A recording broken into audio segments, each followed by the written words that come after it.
बरायबाय लोगोफोर नोंथांमोन बयखौबो आंनि नैबे मोनसे गोदान भिडिअ'आव आरो बर' बाप्टिस्ट कनभेन्सननि जि बोसोरारि जथुम्मा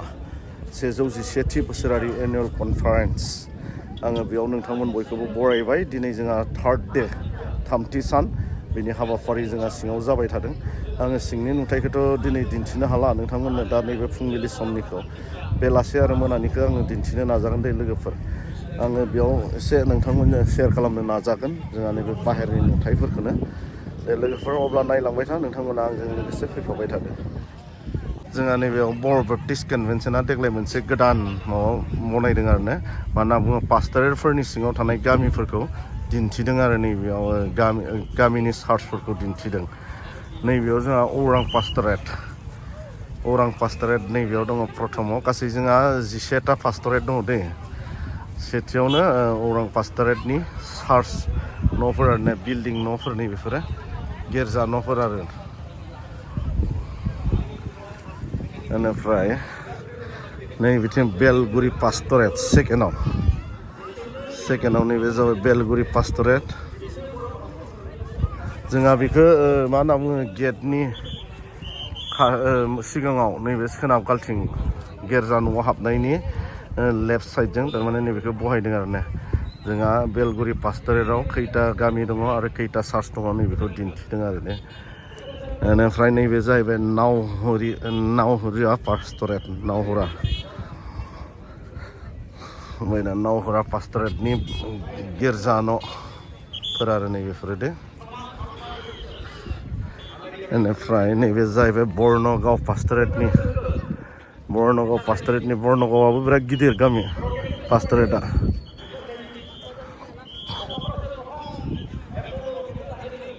बर्नगाव पास्टरेटनि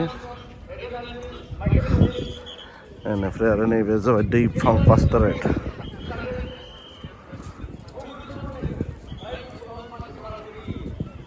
बेनिफ्राय आरो बिनि उनाव थाहैबाय जोंहा सनाय पास्टरेटनि दे नैबे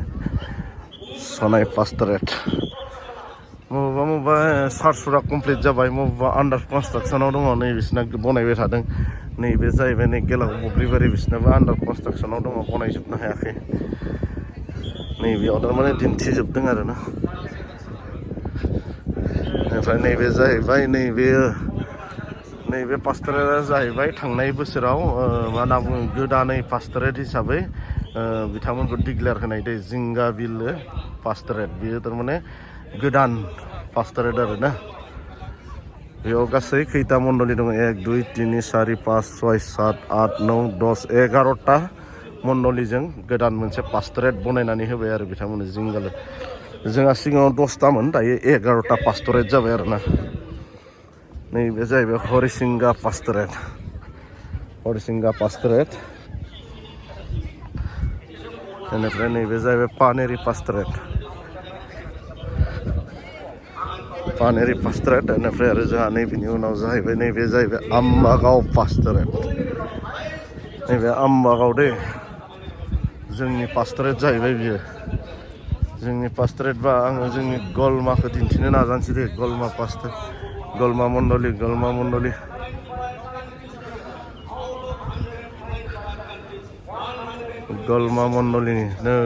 बेनो गलमा मण्डलिनिया नै थारमाने बावैसो साननि सिगां माने मा होनना बुङो नैबेयाव मा होनना बुङो गोदान गिर्जा न' अपेनिं खालामनाया नैबेनोमोन दे नोंथांमोना आंनि भिडिअ नुदोंमोन। नैबेनो जोंनि गलमा। बेनिफ्राय आरो लास्टाव जोंहा मोनसे पास्टरेट दंबावो आमजुलि पास्टरेट। नैबेनो जाबाय आमजुलि पास्टरेट दे। बेफोर जोंनियाव गिदिर पास्टरेट हिसाबै जोंहा सनाय पास्टरेट बेनिफ्राय आरो बर्नगाव पास्टरेटआ गिदिर जायो। बेनिफ्राय जोंहा आमजुलियाबो गिदिर 1 2 3 4 5 6 7 8 9 18टा मण्डलि बर्नगावजों बेनिफ्राय आरो सनाय पास्टरेटजोंनो गिदिरसिन मा होनना बुङो पास्टरेट आरोना। दे लोगोफोर अब्ला नायलांबाय था आङो एसे नैबेनि नुथायखौ नोंथांमोननो सानाव दिन्थिनो हायाखैमोन, सानाव एसे नोंथांमोननो दिन्थिनो नाजानोसै। जोंहा नैबे 111थि बोसोरारि जथुम्मा बर' बाप्टिस्ट कनभेन्सन जायगा बरिगाव बाप्टिस्ट मण्डलि कालार 30 31 आरो 1 आरो 2 दिनै 1 जानुवारि दै लोगोफोर दिनै 3rd डे बेबायदि देग्लायनि गेटनि नुथाया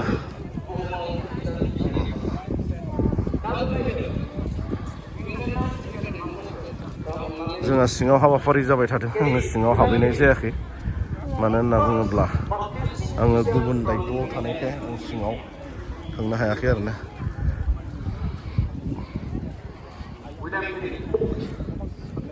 जोंहा नै बिथिंनि जोंनि BBC जों लोगोसे ओमफ्राय आरो जोंहा साहित्य सभानि गाहाय नेहाथारि बिथांमोनाबो बाहागो लाफैदों नैबेयाव गाज्रि खामानि मावो खुन सापर्ट खालामो बेखौ जों माबोरै मोजां खालामनो आरो बेखायनो आं फंसे एसे खामानिखौ मोजां खालामनांगौब्ला लाइमोनफोरनि गेजेराव जुदि मोनसे धोरोम खोलैनांगौब्ला धोरोम गुरुफोरनि बा धोरोमनि जायफोरनाखि खामानि मावो धोरोमनि जायफोरनाखि रादाब मोनथायो बिथांमोना गिदिरसिन बिबानखौ अब्लासो समाजाव जोंनि जाखांफुनाय लाइमोनफ्रा बा जेरैबायदि जोङो बायदिसिना बिथिंजों बिथांमोना आख्रेब जानाय जोंहा सिङाव हाबाफारिया जाबाय थादों आरो आङो एसे हाबाफारियावथ' आं हाबनाय जाला अब्लाबो बाहेरनि नुथायखौनो आङो एसे नोंथांमोननो दिन्थिनोसै आरो ना लोगोफोर जोंहा हाबनाया हाबदों ओंखारनाया ओंखारदों माथो बुंनो आरोना जथुमबाय थानोबो हाया आरो गोबाङा गथ' फिसा लानानै फैनाय जायो बिथांमोना थारमाने जथुमबाय थानो एसे उसुबिदा जायो आरोना बेनिफ्राय जोंहा दानखांनाय हाबाफारिया जाबाय जोंहा नैबेफोर जाबाय BBCनि मोनफ्रोमबो डिपार्टमेन्टनि थारमाने माबा दखानफोर दङ दै नैबेयाव ओमफ्राय रिसेपसन कमिटिफोर दङ साब कमिटि बेनिफ्राय आरो नै बिथिं जाहैबाय दखान दङ बे BBCनि आन्डारनिनो गोजा दै गासिबो लोगोफोर BBCनि बेनिफ्राय जोंहा अपेन मार्केटआ जाहैबाय खोलाहा जिथुनिखि मण्डलिनि बरिगाव बेप्टिस्ट मण्डलिनि बे दखानफोरा नैबेनि खोलागालथिं बेयो जोंहा BBC स्टाफनि आरोना बे जोंहा दैफां पास्टरेट आरो सनाय पास्टरेटनि पेन्डेलफोरा दै नैबिथिं जोंहा एसे सनाय पास्टरेटनि मण्डलिफोरखौ एसे दिन्थिलांनो नाजानोसै हाबलांनोसै ओइलाय मा खबर हिनजाव बहा थांगोन दालाय गिर्जायाव थाङा नोंसोरो दे नैबे जाबाय सनाय पास्टरेटनि पेन्डेल दे नैबेयाव लिरदों सनाय पास्टरेटआनो बर' बेप्टिस्ट कनभेन्सननि सिङाव थानाय बयनिख्रुइ देरसिन मेथाइ बिराद मोजां साजायदों सनाय खावरं बियो बिराद मोजां साजायदों माथो ने सनाय खावरं बिराद मोजां पेन्डेलफोरखौ बनायफैदों आरोना नैबिथिं जाहैबाय मा मण्डलि बेयो बिटर सनाय बेप्टिस्ट मण्डलि खाथियावनो माथो ना बेनिफ्राय नैबिथिं सनाय खावरं थाबाय ओमफ्राय आरो नैबिथिं नायलांसै र' मा मण्डलिफोर दङ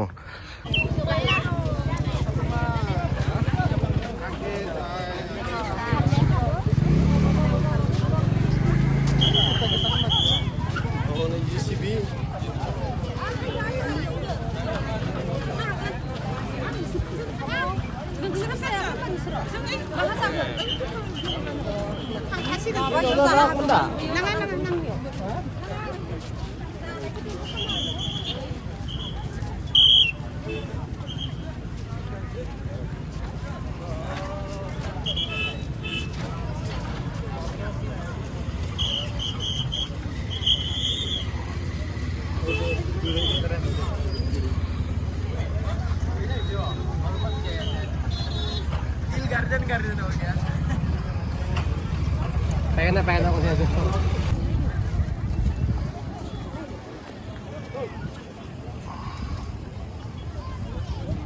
नुबायना मानसिफोरनि ढौखौ लोगोफोर माबायदि जा गिर्जाया बायबाय मेन प्रग्रामा फुंनि सेसना जोब्बाय आरो ना दायो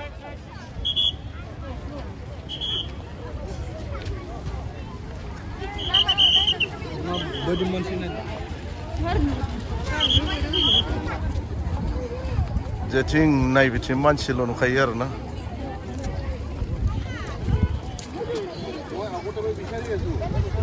रोजा सुबुं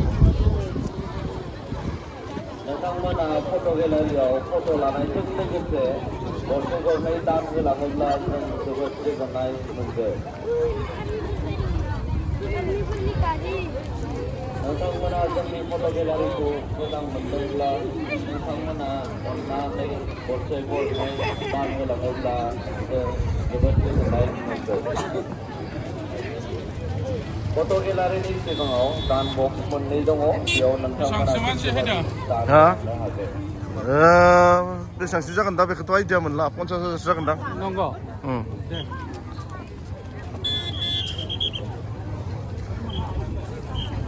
दिनैथ'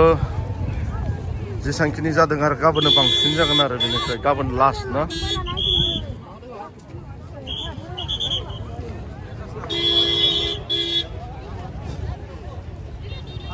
फैबाबो जोबाखै नै सेरखाय बेरखाय जेथिं मेथिं थांदों मानसिफ्रा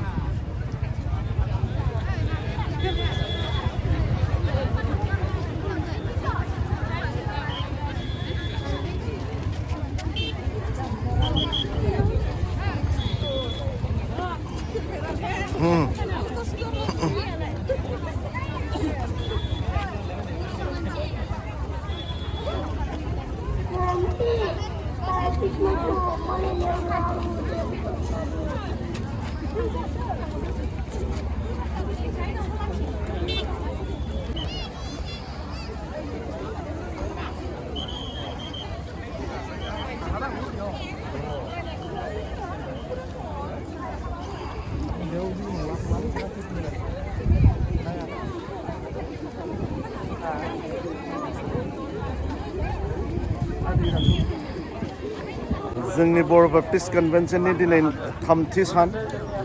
साननि जोंहा मा होनना बुङो फुंनि सेसना जोंहा दायो जोब्बाय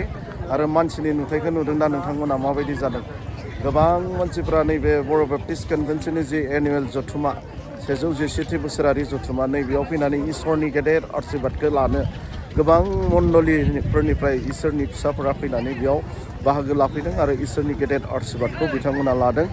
दिनै नोंथांमोननो आङो दिन्थिलांबाय थागोन नायलांबाय था आरो जे बेसेबां सोद्रोमाफोरा बाहागो लाफैदों नोंथांमोना नायलांदो आरोना नुबाय दा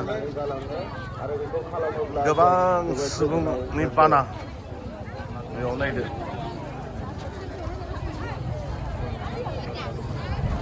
नै बिथाङा अनसु दैमारि दे चेनेल दङ बिथाङा जायफोरा आंनि लोगो नोंथांमोन बिथांखौबो सापर्ट खालामो अनसु दैमारि थांनानै नायदो बिथांनि चेनेलखौबो गोबां सुबुंफोरा थांबाय ओंखारलांबाय आरो दासिमबो जोबा आरोना अन्नानै खोनासंगोन गलादारनि नमिता नोंथांनि साननाया जोंनि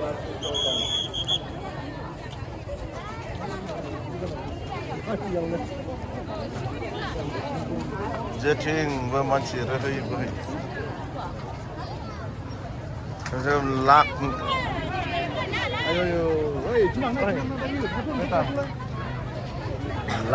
लाख सुबुङा बेयाव बाहागो लाफैदों आरोना थांनो दां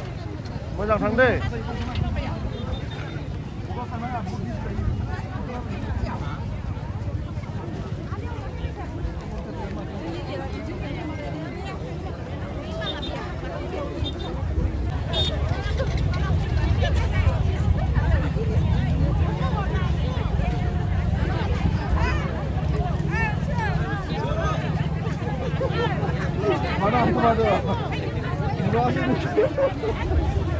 गोबां सुबुंफोरा दंबावो बिथिं ना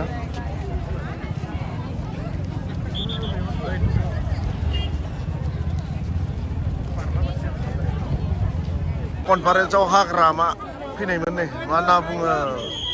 बिटिसिनि एक्स सिप ना एक्स सिप होनना बुंगोन ना मा बुङो थाबायनो आथिं होनो जायगा गैया गारिखौ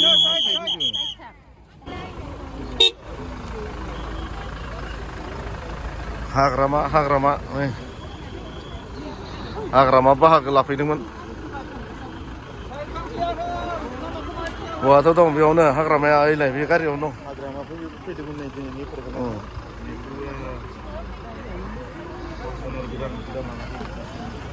साउथ इन्डियान ना साउथ इन्डियान स्टाइल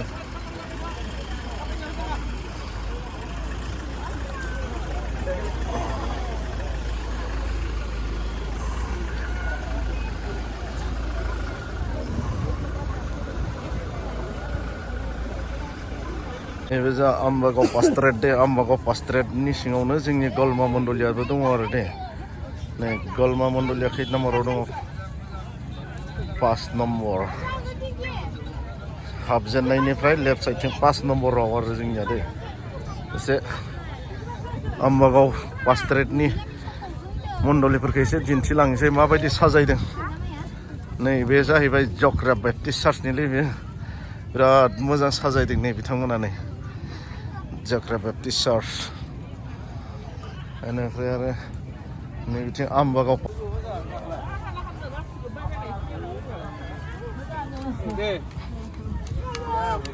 नै बे जाहैबाय मा मण्डलिथाय बेयो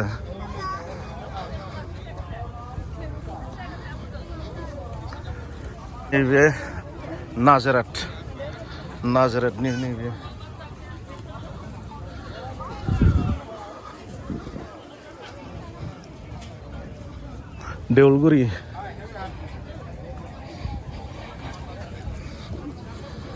देवलगुरिनि उनाव जाहैबाय फासिया नैबे फासिया मण्डलि दे फासिया मण्डलिनि मोखाङावनो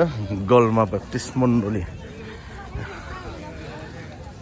नै बेनो जोंनिया गलमा बेप्टिस्ट मण्डलियानो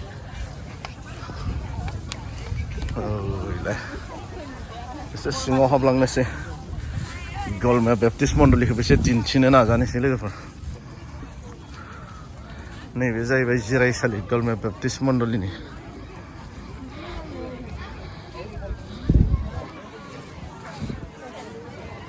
बेनो जाबाय गलमा बेप्टिस्ट मण्डलिनि मण्डलि आलासिफोरानो बेटा अरिउ मोजां गिर्जा जबाय जोबजासिम जबायना बिदिनो बिमा फिसा खाथियाव हायब्रा आब'नि खाथियाव आंनि फेमिलि दै नोंथांमोना नैबे जाबाय बिमा नैबे जाबाय फिसाजो आं आरो नै बिथिं थाबाय केमेरामेन जाबाय